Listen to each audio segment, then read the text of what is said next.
Samantala lalo pang tumindi ang panawagan ng international organizations pati na ang Santo Papa na pairali ng diplomasya para humupa ang tensyon sa gitnang silangan. Narito ang report. Takot ang naramdaman ni Roslyn sa tensyon sa Middle East, partikular sa pagpapalitan ng mga missile ng US, Israel at Iran. Dahil dito, nangangamba siya sa kalagayan ng ating mga kababayan sa rehiyon. Nakakatakot po yung nangyayari po sa kanila kasi po biglaan po yun.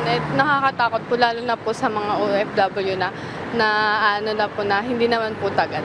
Nag-aalala din si Leme Joy para sa mga residenteng lubhang naapektuhan ng tensyon. Kawawa po yung mga taga-Iran doon kasi hindi siya masyadong nabibigyan ng pansin. Nanawagan si UN Secretary General Antonio Guterres na mahigpit na pairalin ang mga obligasyon sa ilalim ng international law, kabilang ang UN Charter, protektahan ang mga sibilyan at tiyakin ang nuclear safety. Binigyan din niya ang pangangailangang kumilos ng may pananagutan at magkaisa upang mailayo ang rehiyon at ang buong mundo sa lalong paglala ng krisis. Muling pinatibay ng European Council ang matatag na paninindigan nito na pangalagaan ang seguridad at katatagan ng rehiyon.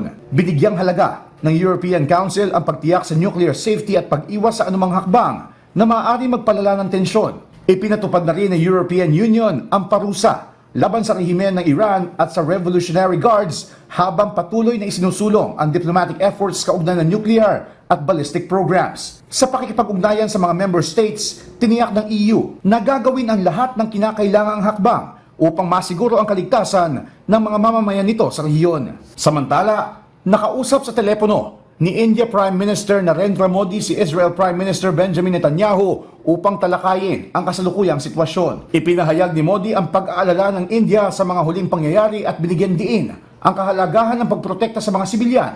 Muling nanawagan ng India para sa agarang pagtigil ng labanan. Nagpahayag din ng pag-aalala si Pope Leo XIV at umaasa na mangingibabaw ang diplomasya at maisulong ang kabutihan ng mga mamamayan na nagnanais ng mapayapang pamumuhay.